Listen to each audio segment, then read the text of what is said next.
Welcome back, Holotable Heroes, to another Galaxy of Heroes video. I'm your boy Scribble, and today we're going to talk all things fleet. That is right, we've had the Mark 6 Interceptor Synth Empire Troopers brand new ship, rounding out the final galactic chase ship for the Leviathan, the upcoming imminent Leviathan, and all of the Leviathan wrecks, and what we have to say about those. Strap in, ladies and gentlemen, it's going to be a bumpy ride. Let's break this down.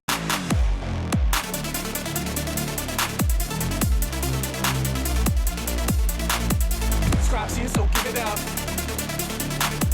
My dead body. Alrighty, here we have it. We've got the Mark 6 Interceptor. It is Sith Empire Troopers' very own ship. Isn't he a lucky little sausage? It's quite cool looking, actually. Quite like it. It's pretty nifty. It is an attacker. Even though Sith Empire Trooper is a tank, attack tank, it's kind of like what happened with Reva when she was first released, right? It's got an Annihilate on a basic, true, when it reinforces from a Leviathan or a Sith Empire capital ship. Sith Empire? No, Sith capital ship, it will be able to Annihilate on a basic, which is pretty cool. Pretty cool. You can see here they're talking about how it's got inspiration from B1s. We have to think of these Sith Empire Interceptors as almost a swarm of fleets rather than a single unit. It is just one unit, but it has multiple stacks. When you get rid of these stacks, it'll eventually die. It has its own means of regenerating stacks, just like the B1. But anyway, let's just firstly, before we break this down, take a look at these requirements for the Leviathan. We finally have them announced. We don't know exactly when the Leviathan's going to be. We can assume at the earliest it will be about 3 weeks time, which is, sort of after Conquest is finished. At the latest, it will probably be closer to 8 weeks at the latest. I can't see it being further than 2 months away. I think it's going to be somewhere in that band, essentially. Because the one side of it is we do need to wait for these new marquee ships or galactic chase ships to become free-to-play farmable, as it were. CG doesn't have to do that. They could be incredibly mean and just release it as soon as the end of Conquest is over, but I doubt they'll do that, guys. Okay, so let's talk about it. 2 Relic 9s in Darth Malak and Darth Revan. It's kind of interesting. I'll be completely upfront and honest with you guys. I was fully expecting at least 2 R9s for this new capital ship. We've already had 1 R9 with an R8 and some R7s for the Profundity. That was setting the standard, and we were told early on that the Leviathan was going to be the next step of the meta. It's going to be a next step. It's going to be that much better. It is going to be the executor to our negotiator. That sort of jump up in power creep, is what we were looking again compared to the Profundity and the Executor. That is where this new ship was going to be. So naturally, they've always said in the past that they want the investment required to get a character to be reflected in the power of said character. This character in this instance is a capital ship. So yes, 2 R9s made complete sense to me. Do I like it? No. R9s are not exactly, just falling off trees and landing in our laps. It's not easy to get an R9, and this is certainly not new player friendly. I'm not going to say not free to play friendly, because free to play that doesn't really come into there are free to play people with 10, 11 million GP. And there are free to play people with 100,000 GP. We can't paint them all with the same brush. Okay, so R9 Darth Revan made complete sense. He is the pilot of the capital ship. Makes sense to have him R9. R9 Darth Malak is interesting. Now, Darth Malak is who most people were theorizing was going to be the pilot for the capital ship, correct? So why would they have Darth Malak at R9?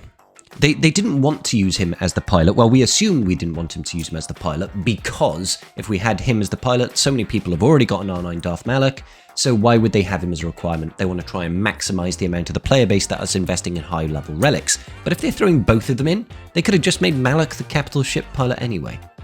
There has to be a reason. I'm not sure why. I don't know if they're going to try and do, a capital ship with 2 pilots, Darth Revan and Darth Malak, as the pilots for the capital ship would essentially give it another ability. I doubt that's the case, because they would have told us that early on, right? They would have told us that, and that would have made pretty hype, to be honest. The first capital ship with 2 pilots, that would have been pretty cool. And overall, if they'd have made Malak the R9 and still had Darth Revan at R9, then the investment's the same. So it's a little bit weird, a little bit confusing, but this is not necessarily a bad thing.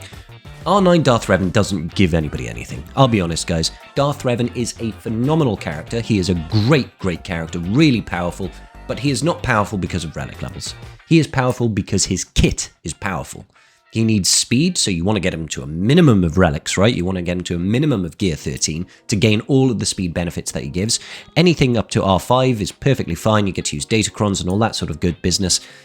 But past that, it's just kind of like it's a bit of extra stats. He does a bit more damage. He's a little bit more durable. Does it define matches? Not really. Not really. R9 Darth Malak, on the other hand, is a fantastic investment. R9 tank, Malak is a pain anyway. You take him to R9, where he's got all of that additional protection that he's going to convert into max health. He's going to be such a pain. So R9 Darth Malak is actually really cool. Then we've got R7 Sith Empire Trooper. Now we already know Interceptor up above, the new Mark 6 Interceptor. Sith Empire Trooper is the pilot of that ship, so great. He is a pre-taunting tank. He's got some good tags in Sith and Sith Empire. And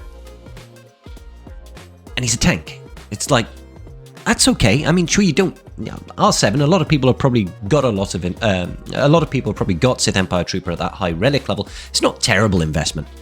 Sith Trooper, again, very generous. Nobody saw Sith Trooper coming as a pilot for a Sith ship, I'll be honest, or at least I don't think anybody saw it coming. But R7, again, that is something that a lot of people from the older cadre of players will already have a relatively high Sith Trooper. He is already an R5 requirement for Supreme Leader Kylo Ren. Hitting to R7 is fine. He is an attacker. He does great damage. That's super. R7 Darth Maul, not ideal, obviously, but you already need him at, I think it's Relic 3 for Sith Eternal Emperor. So taking him up to 7 is not a massive stretch, and he does have a level 9 Datacron, not that I will be using it. HK47 at R7 is probably one of the worst, I will be honest.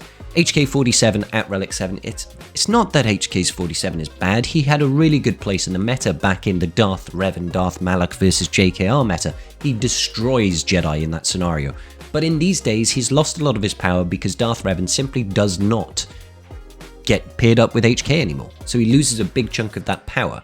Now, the silver lining is, of course, if we jump just ahead, is we do have an R5 sortie as a requirement, and she's actually a pretty good unit. So having her, maybe pairing him with her with HK47, there's a little bit of use that you can get out of there if you can, muster up another 3 droids to make out a full team there, or even just 1 more droid for a 3v3 environment. It's not terrible, it's not great. R7 Bastila Shan, now, let's be clear, this is light side Basti. If it was Basti Fallen, I'd be much happier about this. But R7 Basti Shan, again, it's not the worst. Okay, I know she's not great. She used to be phenomenal. She's got really good leadership for sort of very early game Jedi, but in the current environment, she's just... she's a little bit nice to have. I wouldn't take her to R7. R5 would probably be the most I would normally take her to. But the silver lining of this is that she is Old Republic, which means you can use her in the Krayt Dragon Raid. You can also use Sortie in the Krayt Dragon Raid. So that's actually quite nice.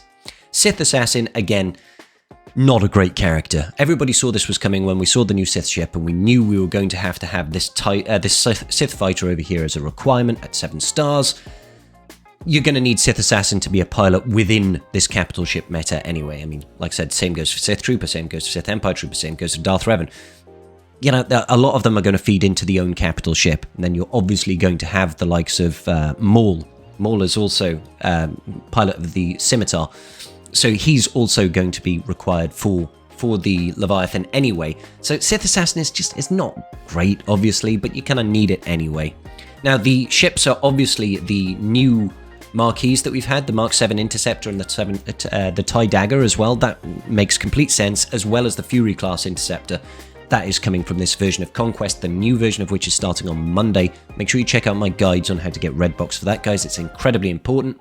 The B-28 Extinction class bomber, already very much been farmable for a long time. Scimitar, Sith Fighter, and Ebon Hawk. I mean, Ebon Hawk, I believe it's a Cantina farm. It's not bad to get a Cantina farm to 7. The only issue is that, of course, with all of these high relics, you are going to need a metric boatload of signal data. Big soz there.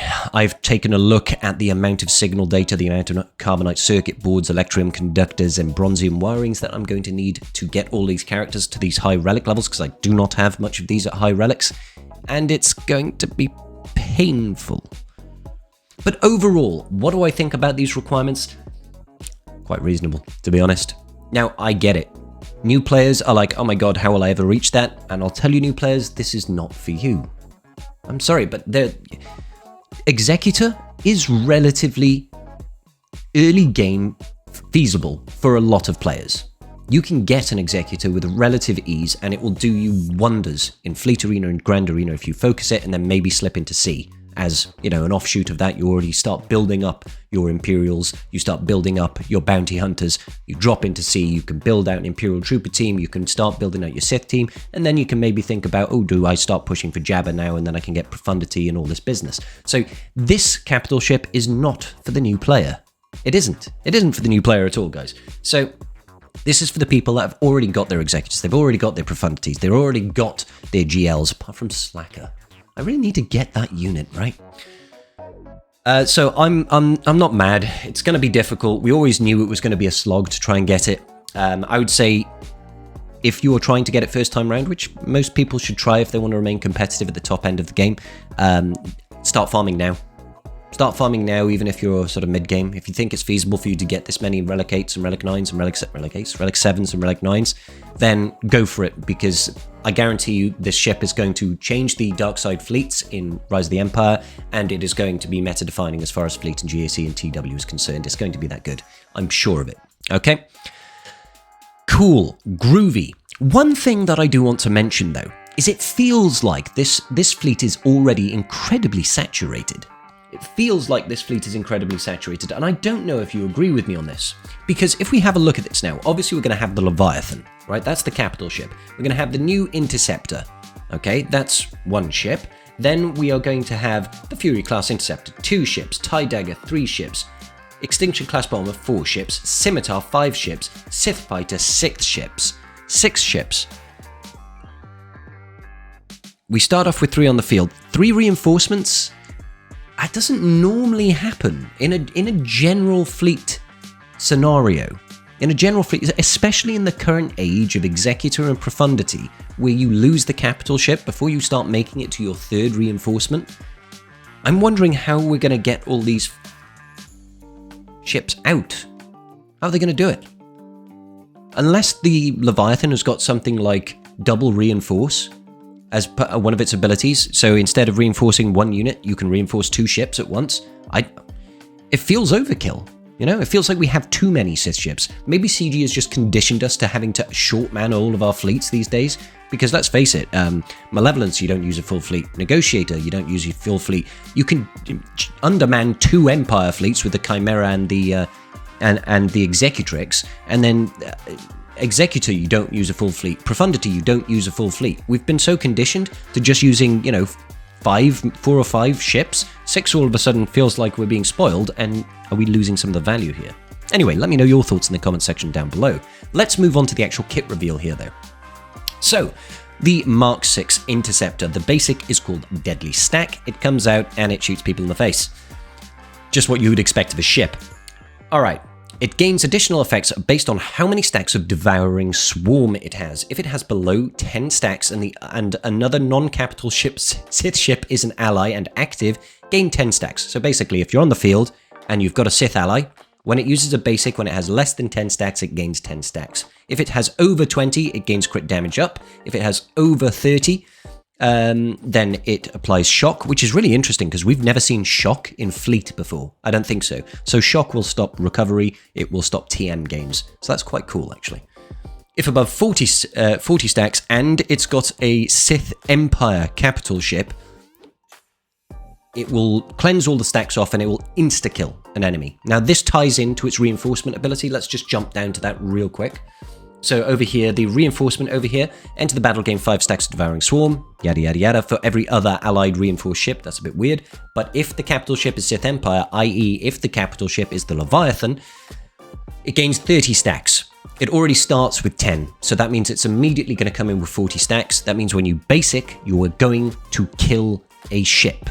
It's just going to insta-kill. It doesn't even need to do damage, so it will do it through damage immunity, which is... it's pretty cool. You need to get to that first reinforcement. Makes me think that the Leviathan will have some means of accelerating that first reinforcement, or like I said, make you reinforce more than once or something like that. All right. And for each stack of Devouring Swarm, it also gains 2% offense. So I think it's going to hit pretty hard. First special, can't outrun this. It's got a cooldown of 4, which is a pretty hefty cooldown. Deal special damage to a target enemy and call another ally to assist. Mark 6 Interceptor. Excuse me, I'm so boring. Mark 6 Interceptor gains accuracy up for 2 turns and 10 speed, a max of 10, and 10 stacks of Devouring Swarm for the rest of the encounter. So that's pretty cool. Basically, the longer the battle goes on, the faster it's going to get. It's also going to gain, additional stacks of Devouring Swarm, and we already know that that means it's just going to keep on, building up and maintaining its survivability. All enemies are inflicted with potency down for 2 turns. Quite useful, won't be useful in Rise of the Empire because I'm sure that it'll just never land, it'll just get resisted all the time. Accuracy up is an interesting one. Accuracy up does mean that it'll help us with all that pesky evasion up and it's outmaneuver that we see on the Millennium Falcon, for example. So we all know that the Executor ships, they gain a bunch of evasion up when you reinforce, so this should help counterbalance that. Okay, so Devouring Sacrifice, special 2 with a cooldown of 3, a nice AoE here. Deal special damage to all enemies, all allies gain Tenacity up for 2 turns. Tenacity up is a fantastic buff. If the Mark 6 Interceptor has more than 4 stacks of Devouring Swarm, lose 3 stacks. It gains Retribution. All allies gain crit chance up for 2 turns, inflict enemies with crit damage down, speed down, and can't be evaded or resisted for 2 turns. I mean, that's pretty cool. That is pretty cool. Let's not forget, I believe that crit chance has the synergy with the TIE Dorito or the TIE Dagger when it crits an enemy. I believe it's ramping its offense. So this gives it a little bit of synergy with the TIE Dorito and the rest of the Sith ships, which is kind of cool. And then decreasing the enemy's speed and their damage output, which can't be evaded or resisted, is really, really neat. Unique 1, Devastating Sensation. Okay, so this is where we see the B1 element. Okay, so it's got 1 max health and no protection. So when you hit it, it's going to die, just like a stack of B1. Whatever hits it will kill a stack, right? It is immune to dots, max health changes and max protection changes. It starts with 10 stacks of Devouring Swarm, so when we see that reinforcement, it's going to have 40, the basic's going to kill. And it can't be defeated or destroyed while it has Devouring Swarm. So that means it can't be annihilated by another Mark 6 Interceptor. When it takes damage, it loses 2 stacks of Devouring Swarm and dispels all debuffs on itself. If it has no stacks of Devouring Swarm, it is destroyed immediately. When it has Retribution, its attacks ignore enemy protection. Now that's pretty cool. That's kind of similar to Riposte, right? Kind of like Dooku when he's stealthed and he's got that Riposte. Attacking under protection is really useful, helps you deal with stuff like Hound's Tooth, but it also helps you just rip through the enemy's defenses that much quicker. When Retribution expires, it gains 5 stacks of Devouring Swarm, so we've got another method there of gaining those stacks of Devouring Swarm. Doubled if it gets dispelled, which is pretty cool. Whenever an ally gains defense up, the Mark 6 Interceptor gains accuracy up and... Oh, excuse me, I'm so boring. And advantage for 1 turn and 2 stacks of Devouring Swarm. Pretty cool overall. And then we've seen this last, the reinforcement ability. So if you use it in a standard fleet, a Sith Empire, Sith fleet, it's going to gain 5 stacks of Devouring Swarm for every other ally reinforced ship, which is not great because, like I said before, you don't tend to make it past 2 reinforcements in most fleet battles these days. So it's only going to gain at most 5 or 10 stacks because it's for other ally, not for itself. However, if it is under the Leviathan, it's going to gain that 30 stacks and immediately 1 tap. My main concern here is CG has to play the AI right, because how valuable these new fleets are. It's great to have this for offense, don't get me wrong, but if a player is rushing for Leviathan and they find themselves in a territory war or a GAC where they're facing an opponent that does not have the Leviathan, common sense would say, hey, let's put the brand new ship on defense because it will probably get a hold. And I'm imagining it's going to be an incredibly powerful fleet that will be very difficult to kill. So maybe we can multi-tap it, but I would not expect that standard meta fleets that we have now will have an easy time of countering the Leviathan meta. However, with that being said, we have to make sure that whatever is happening with it, however they do it, that they play the AI correctly. Because if if this ship reinforces under a Leviathan, if it has high priority from the Leviathan as like the first reinforcement, because that's how it should be, really, we have to hope that A, the AI always chooses to reinforce with it first instead of some other ship on your defensive reinforcement lineup, and B, chooses to use this basic when it has 40 stacks of Devouring Swarm. Because if it reinforces and instead decides to use a special, then you're losing the immediate benefit of that Annihilate. If it chooses not to reinforce as part of the AI priority, then it's already selling us short. So I'm really hoping that CG has programmed the AI to do the right thing, which would be call it as the first reinforcement and have it insta-kill a useful unit. It would be kind of cool. It would be kind of cool if part of this reinforcement was on its first attack, it can ignore taunt. Because it's nice, don't get me wrong, it's nice to reinforce and then be like, I'm just going to kill Houndstooth, for example. It would be nice if it could come in versus a Profundity and just be like, oh, I'm just going to kill the Millennium Falcon. Let's say it can ignore taunts and evasion effects. It can target anybody on the field. That would be kind of cool, but we'll have to wait and see. Anyway, that's probably going to do it for me today, guys. I know I've rambled for quite some time. Big news there. Let me know your thoughts on both the Leviathan Rex and what you think about this new Mark 6 Interceptor. I'm curious to know your thoughts. Let me know in the comment section down below, pretty please. I just want to say one massive thank you to all of the support from my wonderful people here in the tribe. This channel has been growing. Thank you so much for hitting that subscribe button, and I'll see you all in the very next video. Peace out, and may the Force be with you.